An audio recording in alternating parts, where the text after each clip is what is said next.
ሰላምና ጤና ባላችሁበት ቦታ ሁሉ ይብዛ የተወደዳችሁ የያሮስ ሁለት ቤተሰቦቻችን ኦርቶዶክሳውያን እንዴት አላችሁ? እንዴት ቆያችሁ? ያሮስ ሁለት ተጀምሯል። ታዲያ ላይክ እና ሼር ሁሌ እንደምለው በማድረግ ጀምሩልኝ። የእናንተ ሰላምታ ላይካችሁ ስለሆነ ማለት ነው። ሁሉ ጊዜ እንደምንናገረውም ጭምር ያሮስ ሁለት አንዲት ርዕሰ ጉዳይ ብቻ መዘዝ አድርገን በዛች ርዕሰ ጉዳይ ተያያዥ የሆኑ ትንታኔ የምንሰጥበት ሰፋ ያለ መረጃ የምናቀርብበት ሚዲያችን ነው። አዲስ ሆናችሁ እንግዲህ ኑ ቤተሰብ ሁኑን ተቀላቀሉ ለማለት ወዳለሁኝ። ዛሬ አንድ ርዕሰ ጉዳይ ነው ማመጣው።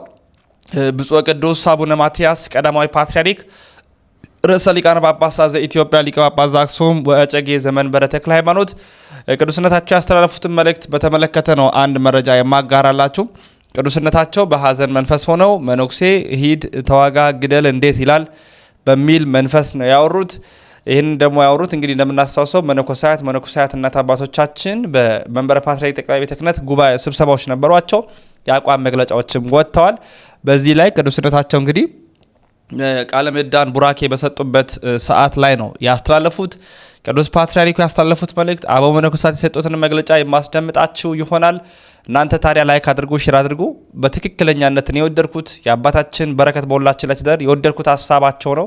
ሀሳባቸው ሀሳባችን ነው። በነገራችን ላይ በዚህ አጋጣሚ የኢትዮጵያ ኦርቶዶክስ ተዋሕዶ ቤተክርስቲያን ቅዱስ ፓትርያርክ የሚናገረው አንድ ንግግር ቀኖና ነው። ለምሳሌ ይጾሙ ካሉ ፓትርያርኩ መጾም ግዴታችን። ለምን? የፓትርያርኩ ቃል ቀኖና ነው፣ ስርዓታችን ነው እና ቅዱስ ፓትርያርኩ አዘዋል። ይሄም አንድ መነኩሴ እንዴት ነው ሂድ ተዋጋ ግደል ብሎ የሚባረከው? ይሄ ትክክለኛነት አለም። ቤተክርስቲያን የራሷን የሆነ መንፈሳዊ ቅጣት ማዘጋጀት አለባት ብለዋል። የቅዱስነታቸው ቡራኬ በሁላችን በድጋሚ ይደር። ተከታትለን እንመለስ። ላይክ ሼር ማድረጋቸው እንዳይዘነጋ። መነኮሳት ሆነው ወደ ጦርነት ይሄዳሉ።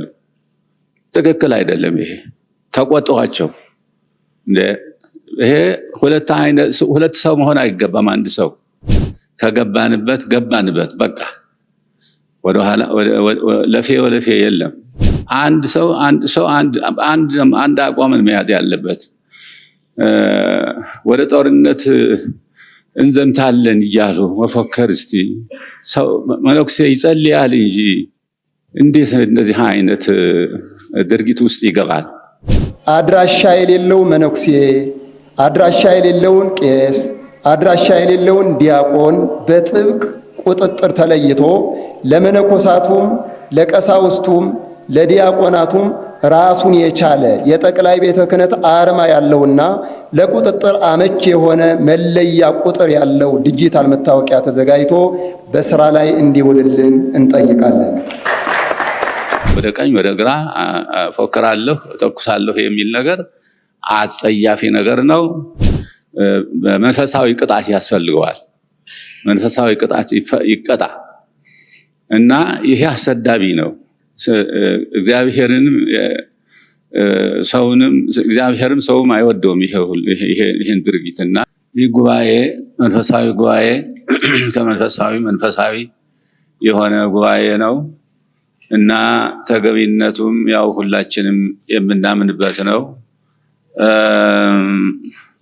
እንግዲህ ገዳማዊ ስርዓትን፣ ገዳማዊ ሕግን፣ ስርዓተ ምንኩስናን፣ ስርዓተ ምናኔን አጠናክሮ መያዝ እጅግ አስፈላጊ ነው። መቼም ምንኩስና የፈቃድ እንጂ የግዴታ እንዳልሆነ የታወቀ ነው። ይሁን እንጂ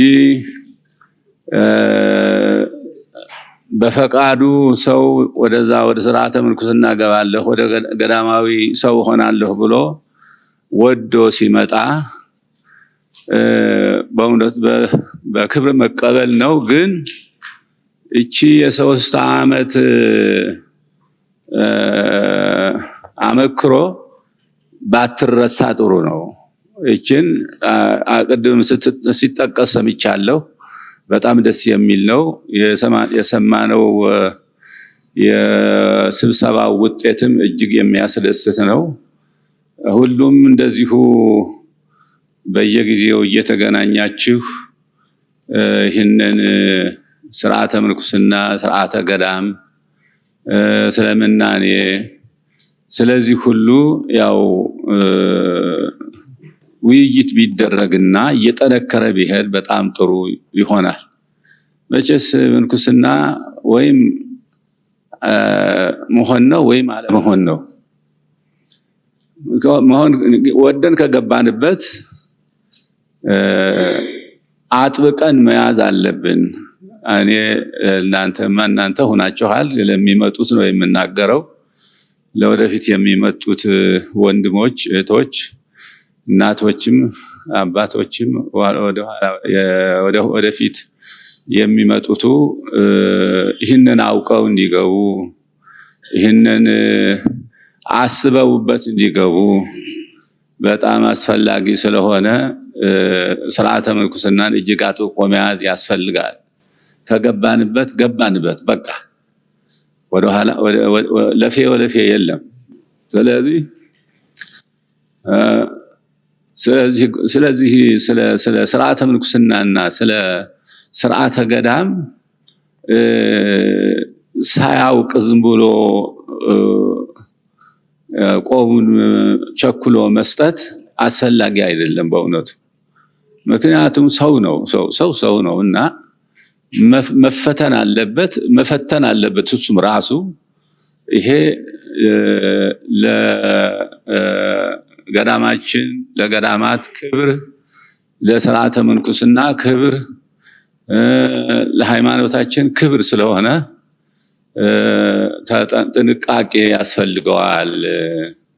ጥንቃቄ ያስፈልገዋል።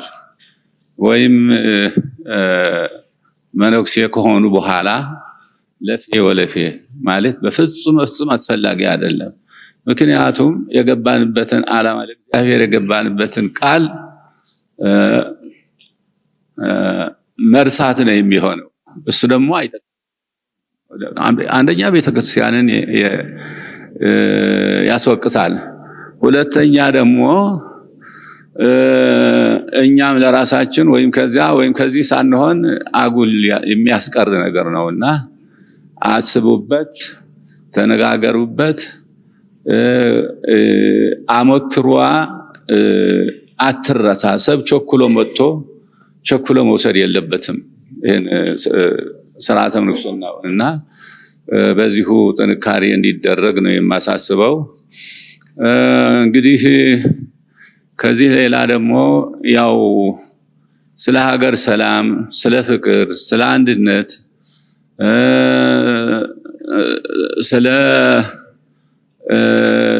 ጸጥታ፣ ስለ ሰላም ጸሎት ከሁሉ በፊት የገዳማት አባቶችን ይመለከታል። ከዛም ደግሞ ሁላችንንም የሁላችንም ኃላፊነት ነው።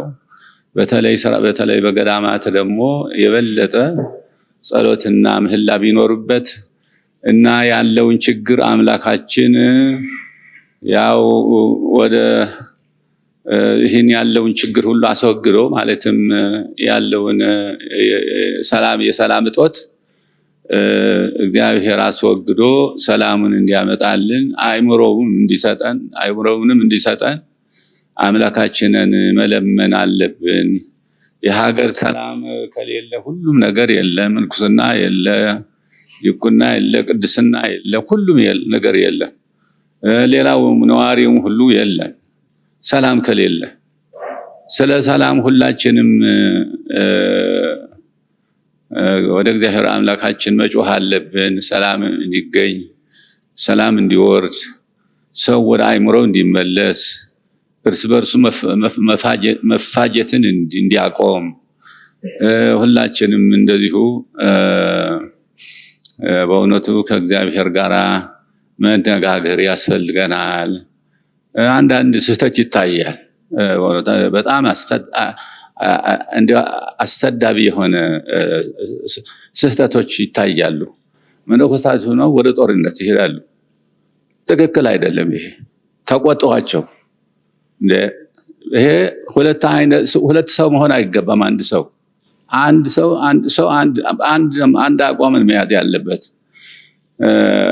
ወደ ጦርነት እንዘምታለን እያሉ መፎከር እስቲ ሰው መነኩሴ ይጸልያል እንጂ እንዴት እንደዚህ አይነት ድርጊት ውስጥ ይገባል? ይሄ ጸያፍ ነው፣ በጣም ጸያፍ ነው። እና ሁላችሁም ችላ አትበሉት። ይሄንን በገዳማቱ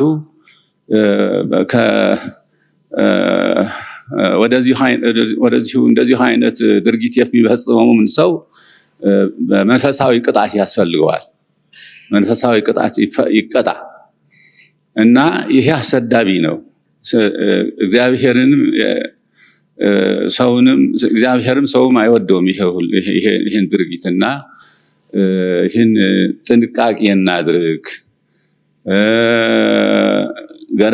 ለዚህ ነው እንግዲህ ሙከራ እቺ አመክሮ ይችላለሁ ወይስ አይችልም ብሎ የሚፈተንባት 3 ዓመት መጠንከር ያለባት የምንለው ለዚህ ነው። ተመነነ መንነ አዎ። ስለዚህ በዚህ ወደ ቀኝ ወደ ግራ ፎክራለሁ ተኩሳለሁ የሚል ነገር አጸያፊ ነገር ነው። ይሄ ጉዳይ እንዳይደገም መጠንቀቅ አለበት። እያየነው ነው እየሰማነው ነው ያለነው። ስለዚህ ይሄን ሁሉ ነገር ለማረም ይሄ ውይይት ይሄ ስብሰባ እንዲህ ያሉትን ነገሮች ለመቆጣጠርና ለማስታወስ ወይም ደግሞ እንዲህ አይነቱ ድርጊት እንዳይፈጸም ለማድረግ ጠቃሚ ነው። ተገናኝቶ መወያየትና ያሉትን ጸያፎች ነገሮች ሁሉ ለማስወገድ ይጠቅማል እና በዚሁ ጉባኤ ተገኝታችሁ ይህንን ጉባኤ በማካሄዳችሁ ለቤተክርስቲያናችን፣ ለሃይማኖታችን፣ ለቅድስና ቤተክርስቲያናችን፣ ለልዕልና ቤተክርስቲያናችን፣ ለሃይማኖታችን ለሁሉም የሚጠቅም ነውና ያው እንኳን ደስ ያላችሁ። ይህንን ለመፈጸም እንኳን አበቃችሁ። ጳጳሳት ዘኢትዮጵያ ሊቀ ጳጳስ ዘአክሱም ወዕጨጌ ዘመንበረ ተክለ ሃይማኖት ቅድስት በረከቱ ትድረሰኝ። በኢትዮጵያ ኦርቶዶክስ ተዋሕዶ ቤተክርስቲያን የመንበረ ፓትርያርክ ጠቅላይ ቤተ ክህነት ጽሕፈት ቤት ገዳማት አስተዳደር መምሪያ የታላላቅና ጥንታውያን የአንድነት ገዳማት አበምኔቶችና እመምኔቶች ስርዓተ መነኮሳት ለግብረ ትሩፋት በሚል ሀሳብ የተከናወነ የስልጠናና የምክክር ጉባኤ ቃለ ጉባኤና የአቋም መግለጫ።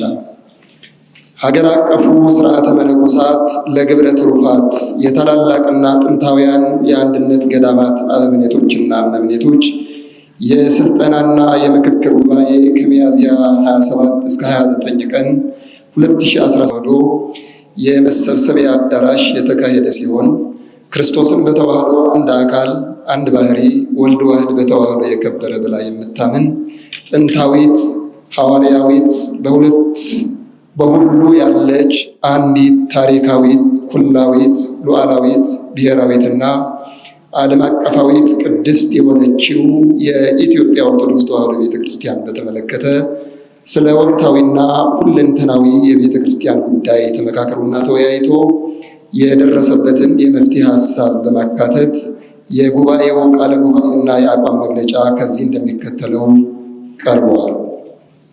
በስብሰባው ላይ የተገኙ ብፁዕ ወቅዱስ አቡነ ማትያስ ቀዳማዊ ርዕሰ ሊቃነ ጳጳሳት ዘኢትዮጵያ ሊቀ ጳጳስ ዘአክሱም ወዕጨጌ ዘመንበረ ተክለ ሃይማኖት፣ ብፁዕ አቡነ አብርሃም የመንበረ ፓትርያርክ ጠቅላይ ቤተ ክህነት ዋና ስራ አስኪያጅ፣ የባህር ዳርና የሰሜን ጎጃም አህጉረ ስብከት ሊቀ ጳጳስ የጉባኤው መሪ፣ ብፁዓን አበው ሊቃነ ጳጳሳት የጉባኤው አባላት፣ ክቡር መጋቤ ብርሃናት ቆሞስ አባ ተክለ ያሬድ ዘጎርጎርዮስ የቅዱስ ሲኖዶስ ምክትል ጸሐፊ የጉባኤው አባል፣ በመቀጠልም የመምሪያው ዋና ኃላፊ መጋቤ ካህናት ቆሞስ አባ ሀብተ ጊዮርጊስ አስራት ባለፈው በ2016 ዓ.ም ከሰኔ 4 እስከ 6 ድረስ በማዕከል ደረጃ በታሪኩና በአይነቱ ልዩ የሆነ መነኮሳት ምድራውያን መላእክት ወሰብ ሰማያውያን በሚል መሪ ቃል በቅዱስ አባታችንና በብፁዕ ጠቅላይ ዋና ስራ አስኪያጅ መሪነት ብፁዓን አበው ሊቃነ ጳጳሳት በተገኙበት በዚህ ያሉት የታላላቅ ገዳማት አበምኔቶችና መምኔቶች ተሳታፊ የሆኑበት ታላቅ የምክክር መርሃ ግብር መከናወኑ በማውሳት በዘንድሮ ዓመትም በቅዱስ ሲኖዶስ በቅዱስ አባታችንና በብፁዕ ጠቅላይ ዋና ስራ አስኪያጅ ፈቃድ በብፁዓን አባቶች ፈቃድ ምንም እንኳ ለስልጠናው የተያዘ በጀት ባይኖርም በመምሪያው ባሉ ጥቂት ኃላፊዎች ጥረት ለምክክር ጉባኤው ማዘጋጀት ስፖንሰር በማፈላለግ ስርዓተ መነኮሳት ለግብረ ትሩፋት በሚል መሪ ሐሳብ በታሪኩ ለሁለተኛ ጊዜ በተዘጋጀው የስልጠናና የምክክር መርሃ ግብር ላይ ለመሳተፍ በዚህ የተገኛችሁ ሁሉ እንኳን ደህና መጣችሁ እያልኩ ይህንን የስልጠናና የምክክር መርሃ ግብር ማካሄድ ያስፈለገው ገዳማቱ እርስ በርሳቸው እንዲተዋወቁ፣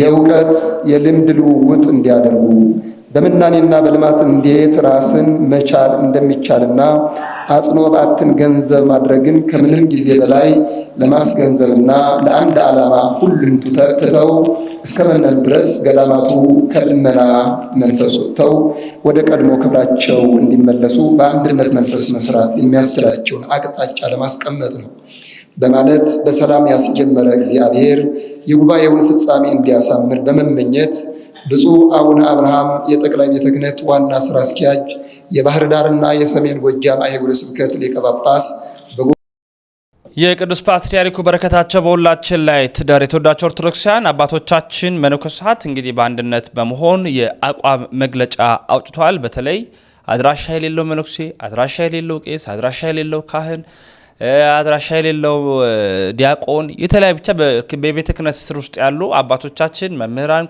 ካህናት አድራሻ የሌላቸው እዚህ ነው ከየት መጣ የት መጣ የሚባል አድራሻ እንኳን የሌላቸው አካላት ቆብ ለብሰው ካባ ደርበው መስቀል ጨብጠው ቄስ ነኝ የሚሉ አሉና መነኩሴ ነኝ የሚሉ ዲያቆን ነኝ የሚሉ አሉ። እነሱ በጥብቅ ቁጥጥር ስር መዋል አለባቸው፣ ዲጂታል መታወቂያ መዘጋጀት አለበት የሚልም ከአቋም መግለጫዎች መካከል የወጣው አንዱ ነው። ሌላው የብፁዕ ቅዱስ ፓትርያርኩን ቡራኪያቸው በረከታቸውና ያስተላለፉትን መልእክት ሙሉ በሙሉ ተግባራዊ እናደርጋለን ብለውም መነኮሳት ከየአድባራት ገዳማቱ የመጡት አበምኔቶች መምኔቶች ቃል ገብተዋል ማለት ነው። እጅግ ደስ የሚያሰኝ ነው። ግን ፓትርያርኩ አባታችን ቅዱስነታቸው ያስተላለፉት መልእክትም አግባብነት ያለው ትክክለኛና ይበል የሚያሰኝ ነው። የተወዳችሁ ቤተሰቦቻችን እንግዲህ የዛሬ መረጃችን ይህን ይመስላል። በቀትር 7 ሰዓት ላይ ምሽት 1 ሰዓት ምሽት 5 ሰዓት ላይ ብትከፍቱ የአሮስ ሁለትን ታገኛላችሁ። ፍጹም ያለ መስርቸት በቀን 3 ጊዜ ነው የምናቀርብላችሁ። ስለዚህ ሁላችሁም በዛ እንድትመጡ እንድንገናኝ መልእክቴን ለማስተላለፍ ወዳለሁ። ወንድማችሁ ልዑል መብራቱ ነኝ። የአሮስ እናንተም የኛም ነው።